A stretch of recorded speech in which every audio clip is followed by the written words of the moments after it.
ዘመነ ስልጣን እንዲይዝ ማለት ነው። ለዘመነ ስልጣን ሲባል የአማራ ጠላት የሆነን ሰው በአመራር ውስጥ አስገብተናል።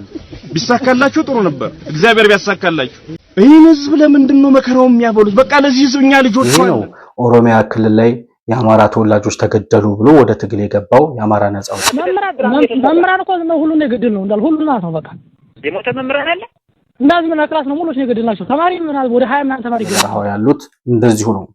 የተለያዩ ስልኮች ተጠልፈው ስናዳምጥ ቀኑ እንደጨለመባቸው ሰማይ እንደተደፋባቸው መሬት እንደከዳቻቸው ነው የሚናገሩ። ሰው ለመጥቀም ወንድሞቻችን ለማጣት አንድ ሰው እናንጣ የተናገረ ሁሉ አንድ ሰው አለው። ወንድም ያመጣልህ ያለ ሰው እስካሁን የለም። ካሁን በኋላ ምን ገደል ካሁን በኋላ ዛሬ አማራ ክልል የንግድ እንቅስቃሴ አለ። ዛሬ አማራ ክልል ትምህርት ቤት አልተዘጋም። ከ4 ሚሊዮን በላይ ህፃናት ትምህርት ቤት እንዳይሄዱ አልተከለከሉም። አዎ ስንት ብሬን ይዞ ገባ ደግሞ እሱ እንጂ አባቱን ይዞ እንደገባ ብቻ ብሬን ይዞ ነው የገባው። ስንት ራሱን ስዩም ተሾመ ስዩም በቀደም ምን ሲል ሰማሁት? እነ ርዕዮት ያ ስሙን ራሱ ለማንሳት የሚቀፈኝ ሰው አለ። አንድ ቴድሮስ የሚባል በጦርነት ውስጥ ሆኖ ይሄን ያህል ከተሰራ ሌላ ምን ሊሰራ ይችላል የሚለውን መገመት እንትን አይደለም። ለጦርነት የምንጨክነውን ያህል ስለመጨከን ያህል ሊያድግ እንደሚችል ገነባለሁ። እኔ እውነት እዛ አካባቢ ውስጥ ላይ ገብተን ስንሄድ ቻይና ውስጥ ያለ ማንነታቸው በይፋ ተገልጦ ከአማራ ጠላቶች ጋር በጋራ የሚሰሩ የጠላት ተላላኪዎች መሆናቸውን ህዝቡ ቁልጭ ባለ ሁኔታ እውነታውን ለመረዳት ያለ ነው። ለአማራ መታገል የአማራ ልጅ ትምህርት ቤቱ እየፈረሰ የአማራ ልጅ የራሱን ወንድም እየገደለ እንዴት ያለ የአማራ ትግል ነው?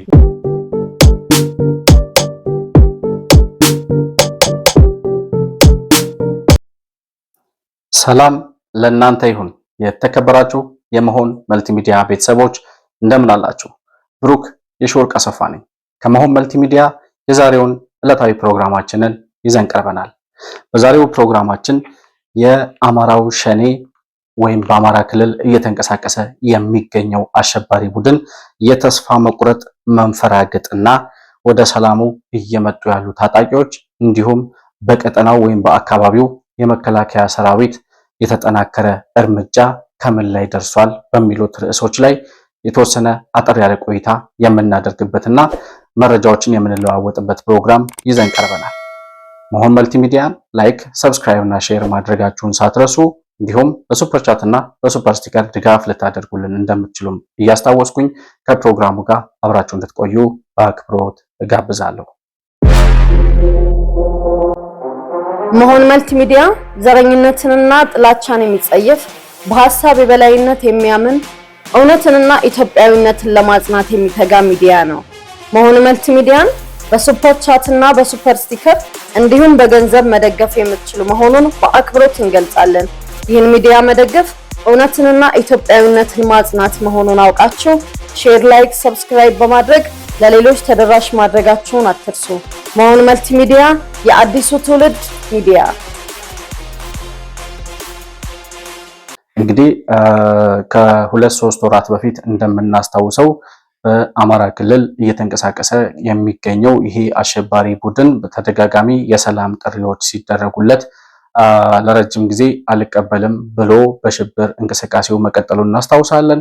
ነገር ግን ከ2-3 ወራት ወዲህ የሰላም አማራጭን የሚቀበሉና የጀመሩት የጥፋት መንገድ እንደማያዋጣ የገባቸው የአሸባሪው ቡድን አመራሮች ወደ ሰላም አማራጩ መምጣታቸውን እናስታውሳለን። ከነዚህ ውስጥም በዋናነት ካፕቴን ማስረሻ ሰጤን የምናስታውስ ሲሆን በማስረሻ ሰጤና በአማራ ክልል መንግስት በኩል የተፈረመው የሰላም ስምምነት ፍሬ እያፈራ በጣም ብዙ የሽብርተኛው ቡድን ታጣቂዎች ወደ ሰላም አማራጩ እየመጡ መሆኑን በአመራር ደረጃ ያሉትም እነ ኮሎኔል ፋንታሁን ሙሃባን ጨምሮ ሌሎች ብዙ አመራሮች ወደ ሰላም መምጣታቸውን አስተውለናል። እነዚህ የሰላም መንገድን ተከትለው ወደ ሰላሙ የመጡት የአሸባሪው ቡድን አመራሮችና ታጣቂዎች እንግዲህ በአዲስ አበባ በቅርቡ ባለፈው ሳምንት ማለት ነው የተለያዩ የልማት እንቅስቃሴዎችን ሲጎበኙና የአዲስ አበባ ለውጥ እየተንቀሳቀሱ በተለያዩ ቦታዎች ተገኝተው እየተዘዋወሩ ሲመለከቱ እንደነበር ያዩትም ለውጥ እጅግ በጣም እንዳስደመማቸውና በተለይ ደግሞ በዚህ አጭር ጊዜ ያውም ደግሞ በጦርነትና በሽብር ውስጥ ሆኖ እንደዚህ አይነት ልማትና እንደዚህ አይነት እድገት መመዝገቡ በጣም አስገራሚ እንደሆነባቸው ራሳቸው የጉብኝቱ አካል የነበሩት ወደ ሰላም ከመጡት የአሸባሪው ቡድን አመራሮች መካከል የተናገሯቸውን እና ጉብኝታቸው ምን ይመስል እንደነበር ባጭሩ ተመልክተን ተመልሰን እንመጣለን። እንደሚባለው ብልጭልጭ ብቻ አይደሉም ውስጥ ላይ የምናያቸው በጣም ታችኛውን የማህበረሰብ ክፍል ኮንሲደር ያደረጉ ስራዎች አይተናል በብዛት ማለት ነው። በጦርነቱ ውስጥ ሆኖ ይሄን ያህል ከተሰራ ሌላ ምን ሊሰራ ይችላል የሚለውን መገመት እንትን አይደለም። ለጦርነት የምንጨክነውን ያህል ስለመጨከን ያስፈልጋል። ተተኳሹ በራሱ አንድ ዋጋ አለውና ያ ተተኳሹ ለዛ የሚውለው ተተኳሽ በገንዘብ መልክ ለዚህ ቢውል ከዚህ የበለጠ ሊያድግ እንደሚችል ገነባለሁ። እኔ እውነት እዛ አካባቢ ውስጥ ላይ ገብተን ስንሄድ ቻይና ውስጥ ያለን ሁሉ ይመስለኝ ነበር። ሁሉም ነው በአንድ በኩል በሚገኝ በምኞትም አይሆንም በአንድ ወገን ፍላጎትም አይሆንም። ለሰላም ሁሉም ቁርጠኛ ሆኖ ራሱን ከተመለከተ በአጭር ጊዜ ውስጥ ከዚህ የበለጡ ስራዎችን በሁሉም የሀገራችን ክፍሎች ይሰራሉ የሚል ተስፋ አለ። እኛ ገብቶንም ሳይገባንም በጠላቶቻችን አጀንዳም ጭምር እየተጠለፍ እነዚህ ፕሮቮክ የሚያደርጉ ነገሮችን ስንጠቀም ነበር። ቅርስ ወደመ፣ ቅርስ ጠፋ፣ ታሪካዊ ቦታዎች ጠፉ፣ ወይም ደግሞ ከአንዱ ተነስቶ ለአንዱ ተሰጠ የሚል እንደዚህ አይነት ፕሮቮካቲቭ ወርድስ እንጠቀም ነበር። ያው ለማስጮህ ስሜት ለማነሳሳት እንደዚህ አይነት ነገሮች እነሱ ስህተት እንደነበሩና ቅርሶች በአግባቡ እንደተያዙ ታሪካዊ ቦታዎችም ሌሎች ነገሮችም ተጨምረው መዝናኛ ተጨምሮ የህፃናት መዋያ ተጨምሮባቸው እነዚህ ቅርሶች በአግባቡ መያዛቸውን ታሪካዊ ቦታዎችም ደግሞ ጥሩና ለወደፊትም ትውልድ የምንቀርጽባቸው መሆኑን ለመረዳት ችለናል ማለት ነው። እንግዲህ እንደሰማችኋቸው ነው በአዲስ አበባ ላይ የተመለከቱት ለውጥ።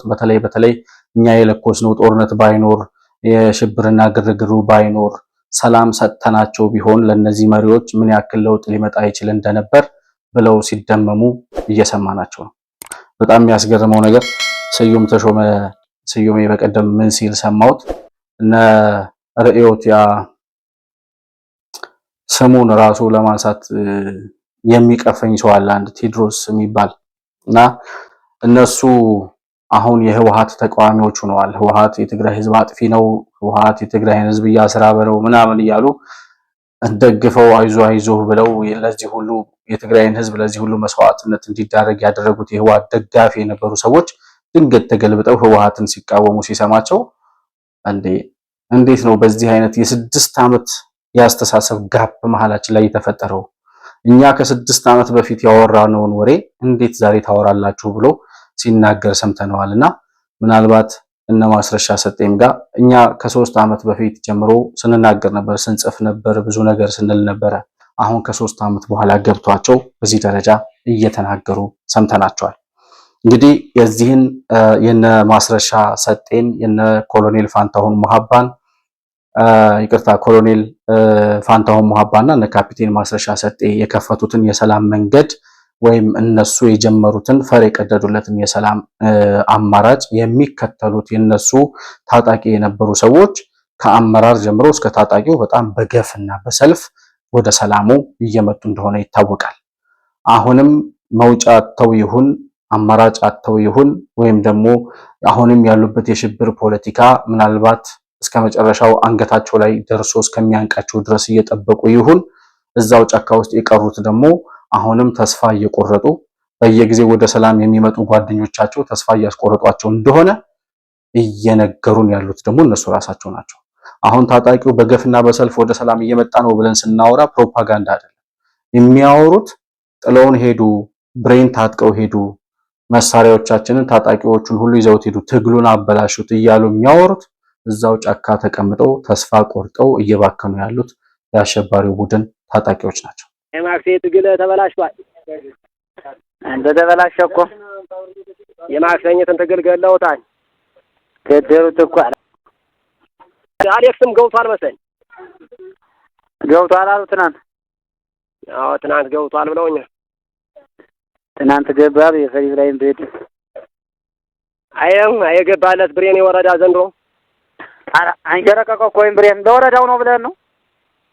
ወረዳው አይቀመጥ ይሄዳል፣ ግን ያው በወረዳው ስም ነው እንጂ። አዎ ስንት ብሬን ይዞ ገባ ደግሞ እሱ? እንጂ አባቱን ይዞ እንደገባ ብቻ ብሬን ይዞ ነው የገባ። ስንት ራሱን? 10 ራሱን አይ ታሪክ ምን ሆነ ገባ? ድሮም ትግሉን ገለው ነበር። አሁንም ደግመህ ልትገለው ወጣ። አሁንም ደግመህ ገደልከው ዙራ አልኩት እና እኔ ትግራይ ጋር ሆኜ መዋጋት አለብኝ። ስንት ጓደኞቻችን አጠናለኝ። ማን ትግራይ ሆኖ አለ? ብሬኑን ይዞት ሄደ ይላል። ብሬናችንን ይዞት ሄደ። ስንት ብሬን ነው ይዞ ሄደው? ስንት ሰው ነው ይዞ ሄደው? ስንት ራሱን ነው ይዞ ሄደው ይላል። እና በዚህ ደረጃ ትግላችን ተበላሽቷል። ሲጀመር ማበላሽተውት ነበር። አሁን ደግሞ ጭራሽ ተበላሽቷል። ተበላሽቷል ማለት ታጣቂው ተስፋ ቆርጦ እንደማይሆን ገብቶት የሰላም አማራጩ ተከትሎ እየሄደ ነው። እኛ ብቻ ነን ጫካ ውስጥ የቀረ ነው እያሉ ነው። እና በጣም በሚያሳዝን ሁኔታ ይሄ አሁን ብሬን ተሸክሞ ብሬኑን ይዞ ነው የሄደው የሚሉት ያንን ከባድ መሳሪያውን ይዞ የመጣው ታጣቂ ማለት ነው። ለምንድን ነው የሄደው ሲባል የሚመልሰው መልስ ከትግራይ ጋር ሁኜ አልዋጋም ወይም ከትግራይ ጋር አላብርም ብሎ ነው የሄደው ብሎ ይመልስለታል። ባይዘው ይቺ ህወሓት ማነው አሸባሪው ቡድን ይቺ የረገጣት ፈንጂ በጣም ለብዙ ታጣቂዎች መውጫ ሆኗቸዋል ማለት እነ ዘመነ ካሴ ከማንኛውም አካል ጋር ተባብረን ፌደራል መንግስትን እንወጋለን ብለው መናገራቸው፣ ከዛ ሲቀጥል ከህወሓትና ከአሸባሪ ጋር ስፔሲፊካሊ ከህወሓትና ከሻዕቢያ ከሚባለው አሸባሪ ጋር በጋራ ተባብረን አማራን ነፃ እናወጣለን የሚል ስላቅ መጀመራቸው ራሳቸውን በራሳቸው ጊዜ ጠልፈው እንዲጥሉ ያደረጉበት አካሄድ ነው። ባይዘዌ አሸባሪው ቡድን ፋኖ ማን የአማራው ሸኔ የሚባለው ከህወሓትም ጋር ከግብፅም ጋር ከኤርትራም ጋር ከማንም ጋር ቢያብር ለውጥ ሊያመጣ እንደማይችል ይታወቃል። አሁን ከነሱ ጋር ተባብሮ የኢትዮጵያ መንግስት አደጋ ላይ ይጥለዋል ምናምን የሚል ነገር ስጋት ኖሮ አይደለም ባይዘው። ነገር ግን ይሄንን ማለታቸው ለአማራ እንታገላለን ብለው ከአማራ ጠላቶች ጋር እንተባበራለን ማለታቸው በተለይ አብሯቸው ተሰልፎ የነበረውን ታጣቂ ጥሏቸው ወደ ሰላሙ እንዲመጣ መውጫ ቀዳዳ አጥቶ የነበረው በትግሉ ተስፋ ቆርጦ የነበረው መቼ ልውጣ በምን ምክንያት ልውጣ እያለ ሲጠብቅ ለነበረው ታጣቂ ይቺ እነዘመነ ካሴ የረገጧት ፈንጅ እንደ መውጫ ቀዳዳ ተጠቅመውበታል፣ ጠቅማቸዋለች ለማለት ይቻላል። በዚሁ ተስፋ መቁረጥ ውስጥ ያለው የአማራው ሸኔ እንግዲህ እንደምትሰሟቸው በየበረሃው ያሉት እንደዚሁ ነው። የተለያዩ ስልኮች ተጠልፈው ስናዳምጥ ቀኑ እንደጨለመባቸው፣ ሰማይ እንደተደፋባቸው፣ መሬት እንደከዳቻቸው ነው የሚናገሩት እና በዚህም ተስፋ መቁረጥ የተነሳ ነው አሁን አብዛኛው ታጣቂ ከነ መሳሪያው ወደ ሰላም አማራጭ እየመጣ ያለው ማለት ነው። ለምንድን ነው ይሄ ሆነው የሚለውን ነገር የሚያነሳ ሰው ካለ ለምንድን ነው ታጣቂው አሁን በገፍ ወደ ሰላም እየመጣ ያለው ከተባለ የአማራ ህዝብ ሲጀመር እነዚህን ሰዎች እነዚህን አሸባሪዎች ለ3 ዓመት ለሚጠጋ ጊዜ ትንፋሽ ኑሯቸው እድሜ ገዝተው እንዲኖሩ እድል የሰጣቸው አማራ ልክ እንደ ትግራይ ህዝብ ህወሓት ተከባሃል ሲለው መጥቶ 1 ሚሊዮን የትግራይ ወጣት እንዳለቀው እነዘመነ ካሴ ተከባቸዋል፣ በአራቱም አቅጣጫ ጠላቶቻችን ከበውናል የሚል ፕሮፓጋንዳ በአማራ ህዝብ ላይ ነዝተው ለተወሰነ ጊዜም ቢሆን ደጋፊ አግኝተው ነበር። የአማራ ህዝብ ሁሉም ባይባልም አብዛኛው የአማራ ህዝብ እነዚህን ሰዎች ደብቆ ሸሽጎ ነፃ ያወጡኛል ብሎ ተስፋ አድርጎ ይጠብቅ እንደነበር ራሳቸው ዛሬ እውነታው የገባቸው የአካባቢው ገበሬዎች፣ የአካባቢው ነዋሪዎች፣ መምህራን፣ ነጋዴዎችና የአካባቢው ታላላቅ ሰዎች የሚባሉት የሀገር ሽማግሌዎች እኔ ወታደር ነኝ የኖርኩኝ። እኔ ስመጣ ደግሞ ልጆችን ማስተማር ነበር ያለብኝ። እኔ እንጨት እየሸጥኩ ነው፣ በእንጨት ነው የምነግደው። የእኔ ልጆች ነገ እንጨት ወረትም የለን 3 ዓመት በልተነዋል። ምንድነው የሚሆኑ? የአማራ ጥያቄ ቅድም ተነሳ፣ ቢመለስ አለበት። የአማራ ጥያቄ ድሮ ሁላችንም አንስተነው ነበር። እዚያው መጥቶ የለ አዲዳሩ የሚታገተው ይታገታል። ጓንሳ የሚሄድ ሰው አለ? ንገሩኝ። እኒህን ሰው ለመጥቀም ወንድሞቻችን ለማጣት አንዳንድ ሰው እናንጣ የተናገረ ሁላ አንዳንድ ሰው አለው። ወንድም ያመጣልህ ያለ ሰው እስካሁን የለም። ካሁን በኋላ የምንጋደል ካሁን በኋላ እዚሁ ዝምታ ሰፍኗል። ዝምታ በዝቷል። እንዴ እያለቀስን ነው። በቃ ሁሉም ሌላው አነሳስቶት ልጆቻችን በቃ አትሙቱብን፣ ዜጋ አጣን፣ ተተኪ አጣን፣ ከንፈር ከመምጣት እንውጣና ልቦናችንን ሰትረን ለሰላም ዘብ እንቁም መስሎን ነበር፣ ደግፈናቸው ነበር። ነገር ግን እኛ ያነሳነው ጥያቄ አማራ በየተለያዩ አካባቢዎች ተገደለ፣ አዲስ አበባ እንዳይገባ ተከለከለ ብለን ጥያቄ አንስተን ያን ጥያቄ ይዘው ተነስተዋል ብለን ደግፈናቸው ያንን ጥያቄያችንን እዚሁ ይዘውት መጡ። አዲስ አበባ መግባት ተከለከልን ብለን ከአንድ ወረዳ ወደ አንድ ወረዳ እንዳንሄድ ከለከሉን። ኦሮሚያ ክልል ላይ ንጹሃን ተገደሉ ብለን ግድያውን እዚሁ ደጃፋችን ላይ ያመጡልን ይላሉ የአማራ ገበሬዎች። ይሄ እውነት አይደለም? በአብዛኛው ማህበረሰብ ዘንድ የደረሰ ግፍና በደል አይደለም ይሄ? ዛሬ አማራ ክልል የንግድ እንቅስቃሴ አለ። ዛሬ አማራ ክልል ትምህርት ቤት አልተዘጋም። ከ4 ሚሊዮን በላይ ህፃናት ትምህርት ቤት እንዳይሄዱ አልተከለከሉም። የአማራን ህዝብ ነፃ የሚያወጣው ትምህርት ቤት እየዘጋ ነው ወይ ይላል የአካባቢው ማህበረሰብ። እንዴት ያለ ነው ለአማራ መታገል? የአማራ ልጅ ትምህርት ቤቱ እየፈረሰ የአማራ ልጅ የራሱን ወንድም እየገደለ እንዴት ያለ የአማራ ትግል ነው? በትጥቅ መጣው በትጥቅ ዘርፈው ይሄዳሉ። በጠቅላላ ሙሉ ዝርፊያ ጥጃ ሳይቀር በግ ሳይቀር እቤት አውጦ ሙሉ ባለቤቶችን የኋላ ተሸግጦ መሄድ። ይሄ እውነት አይደለም? አዲስ አበባ እንዳይገባ ተከለከለ ተብሎ የጀመሩት የፖለቲካ እንቅስቃሴ የጀመሩት የዘረኝነት ፖለቲካ ጭራሽ የአማራን ህዝብ ከዛችው ካለችው የገጠር ቀበሌ መንደር ወደ ሌላ መንደር እንዳይንቀሳቀስ ያመረተውን ምርት ወስዶ ገበያ እንዳይሸጥ እርሻውን በሰዓቱና በጊዜው በወቅቱ አርሶ እንዳይበላ አልከለከሉትም? ይሄ እውነት አይደለም? የነዘመነ ካሴ ታጣቂዎች መምህራንን አሰልፈው አልገደሉም? መምህራንና ተማሪዎችን ባንድ ላይ መጨፍጨፋቸውን የነገሩን እኮ ራሳቸው በራሳቸው አንደበት ነው። የቀረ መምህር የለም ሁሉንም ገለናቸዋል ከርዕሰ መምህሩ ጀምሮ እያሉ ሲያወሩ ራሳቸው ያመኑበትን ድምጽ ላሰማችሁ። መምህራን እኮ ሁሉን የገደል ነው እንዳል ሁሉን ማለት ነው። በቃ የሞተ መምህራን አለ እንዳዝ ምን ክላስ ነው ሙሉዎች የገደልናቸው። ተማሪ ምናል ወደ 20 ምናምን ተማሪ ገለን ይወጣል። መጋቢት 11 ከሞቱት መምህራን ውስጥ የመምህር ደረጃ ባለቤት ነኝ። አይገርማችሁም? ያስተማርኩት ተማሪ አይኔ እያየ ባሌን አንበርክኮ ሲረሽ ነው ከአራት ልጆቼ መሃል። አይገርምም? እያያምም እኔ ነኝ ይሄን መናገር ያለብኝ? የመራ ህዝብ እኮ ነው መናገር ያለበት። እነዚህ ሰዎች ናቸው አማራን ነፃ እናወጣለን ያሉት። እቺ ባሌን ገሎብኛል የነዘመነ ታጣቂዎች ናቸው ባሌን የገደሉት ከአራት ልጆች ፊት ብላ የምትናገረው እናት አስተማሪ ነች። የምታስተምረው ያስተማረችው ተማሪዋ ነው ባሏን ወስዶ የገደለው። ከዚያ በኋላ ከገደሉ በኋላ ደግሞ መምህራን ብቻ አይደለም ሲጀመር የተረፈ የቀረ መምህር የለም።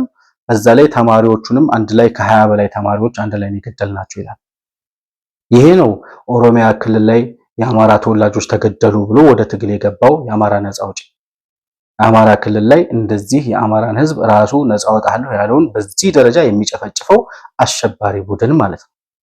ነገር ግን እነዘመነ ካሴ ወደ ትግል ሲገቡ ህዝቡን ያወናብዱ የነበረው እኛ ነን የአማራ ህዝብ ታጋዮች፣ ሌሎቹ የአማራ ተቆርቋሪ ነን የምትሉት እጃችሁን አንሱ፣ ትግሉ የኛ ነው፣ ለአማራ እኛ ከጉያው የወጣንለት እኛ የአብራኮ ክፋዮች እኛ ልጆቹ አለንለት እያሉ ሲያወሩ ነበር።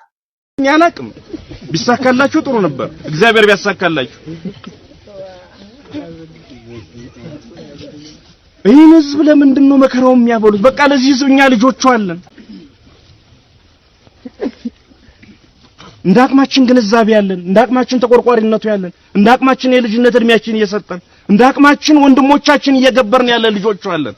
በቃ ይተው እኛ ልጆቹ አለንለት ያሉት ለአማራ ህዝብ እኛንን ታጋዮቹ የአማራ ነፃ አውጪዎች እኛንን ያሉት እነዘመነ ካሴ በ12 ቁጥር ሚስማር የአማራ ተወላጆች ላይ አናታቸው ላይ ሚስማር እየመቱ ሲገድሉ፣ ምላስ ሲቆርጡ፣ ጆሮ ሲቆርጡ፣ እጅ ሲቆርጡ የሌላ ማህበረሰብ ዜጎች አይደለም እንደዛ ያደረጉት። ማንም ቢሆን የሰው ልጅ በዛ ደረጃ ግፍና በደል ሊደርስበት ይገባል የሚል ማንም የትኛውም የሽብር ቡድን እንደዛ አይነት ስራ ሰርቶ አያውቅም። ከረጅም ጊዜ በፊት የነበሩ በአፍሪካ የሆኑ ጫካዎች ውስጥ የነበሩ ሰዎች አሉ በሽብር ይንቀሳቀሱ የነበሩ እነሱ እጅ ቆርጡ ነበር። ከዛ በተረፈ ግን የአማራው ሸኔ በአማራ ህዝብ ላይ የፈጸመውን ያክል በደል እኔ የትኛውም ማህበረሰብ ላይ ኢትዮጵያ ውስጥ አይደለም እኮ የትም ቦታ ተፈጸመ ሲባል በዛ ልክ ህዝብ ተማሮ ሲናገር አልሰማውም። እና ይህንን ህዝብ በዚህ ደረጃ ያሰቃዩት ራሳቸው ነፃ እናወጣለን ብለውት ወደ ጫካ የገቡት ሽሮና በርበሬ ራሳችን አስፈጭተን ጫካ እንልክላቸው ነበር ብሎ የደገፋቸው የአማራን ህዝብ ራሱን ነፃ እናወጣለን ያሉትን ገደሉት፣ ዘረፉት፣ አሸበሩት፣ ጨፈጨፉት። የሚችሉትን በደልና ግፍ ሰቆቃና መከራ ሁሉ በአማራ ህዝብ ላይ እንደ ዶፍ አወረዱበት። ከዚያ በየጊዜው እየዋሹ በየጊዜው የሚያወሩትና የሚናገሩትና የሚሰሩት ነገር ለየቅል እየሆነ ነፃ እናወጣለን ብለው ራሱን የአማራን ህዝብ ወደ ባርነት እየከተቱት እንደሆነ በ2017 እናጠናቀቀዋለን በ2016 እየተባለ አሁን 2018 መግባታችንን የአካባቢው ማህበረሰብ ሲረዳ እነዚህ ሰዎች አሸባሪ መሆናቸውን ሲያቅ አሁን ከጉያው እየነጠላቸው ሲመጣ እነ ዘመነ ካሴ ማንነታቸው በይፋ ተገልጦ ከአማራ ጠላቶች ጋር በጋራ የሚሰሩ የጠላት ተላላኪዎች መሆናቸውን ህዝቡ ቁልጭ ባለ ሁኔታ እውነታውን ለመረዳት ቻለ።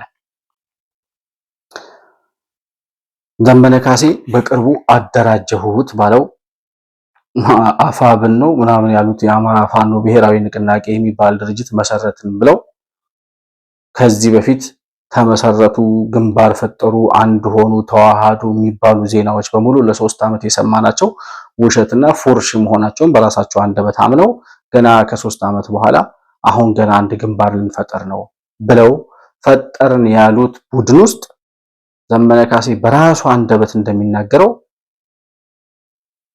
ለዚህ አደረጃጀት እውን መሆን ስል ይላል ዘመነ ስልጣን እንዲይዝ ማለት ነው። ለዘመነ ስልጣን ሲባል የአማራ ጠላት የሆነን ሰው በአመራር ውስጥ አስገብተናል። አማራን የበደለ በአማራ ላይ ግፍና ሰቆቃ የፈጸመን ሰው በአመራርነት ቦታ እንዲቀመጥ ፈቅደናል ይላል። አንድነቱን ለማምጣት ሲባል የአማራን ህዝብ በድሏል ብለን የምናምነው ግለሰብ ጭምር መሪው ልታገኙ ትችላላችሁ። እንደተባለው የተዋሃዱት አፋባና አፋድ ስለሆኑ 50 ሰው ይዞ ግን የአንድ ህዝብ መሪ ስለተባለ ብቻ ስሙን ትናንት አይታችሁት ይሆናል። ይሄ ሰውዬ ነው የአማራ ነፃ አውጪ፣ የአማራን ጠላት በአመራርነት አስገብተን መርጠናል ብሎ በአደባባይ የሚያወራው። ለምን? ዘመነ ስልጣን እስከያዘ ድረስ የቡድኑ መሪ እሱ እስከሆነ ድረስ ከበታች ያለው አካል ደብረጽዮን ይሁን ጀዋር ይሁን ማንም ይሁን የአማራ ጠላት ይሁን ወዳጅ ለዘመነ ጉዳዩ አይደለም። ብቻ ተፈጠረ የተባለውን ውህደት የሚመራው ዘመነ ካሴ ብቻ ይሁን። እስከዛሬም ተፈጠሩ የተባሉት ቡድኖች ተዋሃዱ የተባሉት አደረጃጀቶች ሳይዋሃዱና ሳይደራጁ የፈረሱት እኔ የማልመራው ድርጅት አይፈጠርም በሚል እኔ ሊቀመንበር ካልሆንኩ የሚፈጠር ግንባር የለም እያለ በስልጣን ጥማት ያፈረሳቸው ራሱ ዘመነ ካሴ እንደሆነ በራሳቸው አንደበት ሲናገሩ የራሳቸው ታጣቂዎች ሰምተናል ከዚህ በፊት። ስለዚህ ዛሬ ማህበረሰቡ እውነታውን ተረድቶ እውነታው ገብቶት የሄደበት መንገድ የጥፋት እንደሆነ እነዚህ ሰዎች የአማራ ነፃ አውጪዎች ሳይሆኑ አማራን ወደ ባርነት የሚከቱ የአማራን ሀብት የሚዘርፉ የአማራን ልጆች ከትምህርት ቤት የሚከለክሉ የአማራን ትምህርት ቤትና የአማራን የገበሬ ማሳ የሚያቃጥሉና የሚያወድሙ አሸባሪዎች መሆናቸው ገብቶት ዛሬ ከመንግስት ጎንና ከጸጥታ ኃይሉ ጎን ቆሞ እነዚህን አሸባሪዎች እባካችሁ እንደደበቅኳቸው ራሴ አውጥቼ እሰጣችኋለሁ ብሎ አንገታቸውን እያነቀ ለጸጥታ አካል አሳልፎ እየሰጠ ያለበት ሁኔታ ነው አሁን ባለው መረጃ እየደረሰን ያለው። በአደባባይ የምናየውም እውነት የሚያስረዳው እሱ ነው። ማህበረሰቡም ገና አንገታቸውን አንቆ መስጠት ላይ ሳይደርስ አብዛኛው ታጣቂም ወደ ሰላም እየመጣ እንደሆነ እናውቃለን። በአደባባይ እየታየ ያለው እሱ ነው። ተከባሃል፣ ሊገድልህ መጥቷል፣ ሊያጠፉህ መጥተዋል የተባለው ፕሮፓጋንዳ እንደሆነና የአማራን ህዝብ እንደ ህዝብ ሊያጠፋ ነው የመጣው የተባለው መከላከያ ሰራዊት እንኳን አይደለም ህዝብ ሊያጠፉት ጫካ የገቡ ታጣቂዎችን መውጫ ቀዳዳ አጥተው ከአሸባሪው ቡድን መንጋጋ የሚወጡበት አማራጭ አጥተው ወደ ሰላም ለመምጣት ፈልገው ነገር ግን ራሳቸው የአሸባሪው ቡድን ታጣቂዎች እንዳይወጡ ከልክለዋቸው የነበሩ ታጣቂዎችን ከበባ እየሰበረ መስዋዕትነት እየከፈለ የሚያድነው የኢትዮጵያ መከላከያ ሰራዊት መሆኑን የአካባቢው ማህበረሰብ ሲረዳ ዛሬ እውነታው ገብቶት የአማራን ህዝብ ሊያጠፋና ሊደመስስ ወይም ደግሞ ሊያወድም የመጣ አካል አለመኖሩን ነገር ግን አማራን የሚያጠፋውና የሚያወድመው ከጉያው የወጣው ነፃ አውጪ ነኝ የሚለው አሸባሪ ቡድን መሆኑን ዛሬ ህዝቡ ተረድቶ በጣም በብዙ ርቀት እስከዛሬ ከነበረው 3 ዓመት ሙሉ ካየነው በተለየ ሁኔታ ዛሬ የአማራው ሸኔ የሚገባበት ጠፍቶት ግማሹ በሱዳን ግማሹ ወደ ኤርትራ በረሃ እየገባና እየተደመሰሰ ያለበት ሁኔታ ነው ያለው። መጨረሻውን እንግዲህ የምንመለከተው ከሰሞኑ የአሸባሪው የህወሓት ቡድን በወልቃይትና በራያ አካባቢ የጀመረው የጦርነት ትንኮሳ አለ። እዛ ውስጥ የዚህ የአሸባሪው ቡድን የአማራው ሸኔ ታጣቂዎችም ይኖራሉ ተብሎ ይታሰባል። እንግዲህ መጨረሻቸው ከህወሓት ጋር አንድ ላይ በጋራ ወደ መቃብር መውረድ መሆኑን የምናስተውልበት የመጨረሻ ምዕራፍ ይሆናል ብዬ አስባለሁ። በዚህ ጦርነት ውስጥ ከህወሓት ጋር አብሬ እሳተፋለሁ ብለው ወደ ግንባር የሚገቡ የአሸባሪው ቡድን ታጣቂዎች ለአንዴና ለመጨረሻ ጊዜ የሚደመሰሱበት፣ ወደ ሰላም የሚመጡት ደግሞ ተጠናክረው መጨረሻው ትግሉ ማለቁን አውቀው ወደ ሰላም ጠቅልለው የሚገቡበት ወቅት ይሆናል ብለን እናስባለን። 2018 አሸባሪዎቿ እየጠፉ እናፈርስሻለን ያሏት እየፈረሱ እንደመሰሳታለን ያሏት እየተደመሰሱ ኢትዮጵያ ግን ከጠላቶቿ ሴራ በተአምርና በልጆቿ ጥረትና ተጋድሎ ተርፋ እንዳማረባት እንደበለጸገች ወደ ተሻለ ወደ ከፍታዋ ወደ እድገቷ ዘመን እየሄደች ያለችበት ወቅት ላይ እንገኛለን። በአማራው ሸኔም በህወሓት በኩልም የምናገኛቸውን አዳዲስ መረጃዎች ይዘን ወደ እናንተ የምንመለስ ይሆናል። ለዛሬ የነበረኝ ፕሮግራም ይህንን ይመስላል። መሆን መልቲሚዲያን ላይክ፣ ሰብስክራይብ እና ሼር ማድረጋችሁን አትርሱ። በሱፐር ቻት እና በሱፐር ስቲከር ድጋፍ ልታደርጉልን እንደምትችሉም ለማስታወስ እወዳለሁ። ከፕሮግራሙ ጋር አብራችሁ ስለነበራችሁ እጅግ በጣም አድርጌ አመሰግናለሁ። በሌላ ፕሮግራም እስከምንገናኝ ድረስ ሰላም በያላችሁበት ለእናንተ ይሁን። መሆን መልቲሚዲያ ዘረኝነትንና ጥላቻን የሚጸየፍ በሐሳብ የበላይነት የሚያምን እውነትንና ኢትዮጵያዊነትን ለማጽናት የሚተጋ ሚዲያ ነው። መሆን መልቲሚዲያን በሱፐር ቻት እና በሱፐር ስቲከር እንዲሁም በገንዘብ መደገፍ የምትችሉ መሆኑን በአክብሮት እንገልጻለን። ይህን ሚዲያ መደገፍ እውነትንና ኢትዮጵያዊነትን ማጽናት መሆኑን አውቃችሁ ሼር፣ ላይክ፣ ሰብስክራይብ በማድረግ ለሌሎች ተደራሽ ማድረጋችሁን አትርሱ። መሆን መልቲሚዲያ የአዲሱ ትውልድ ሚዲያ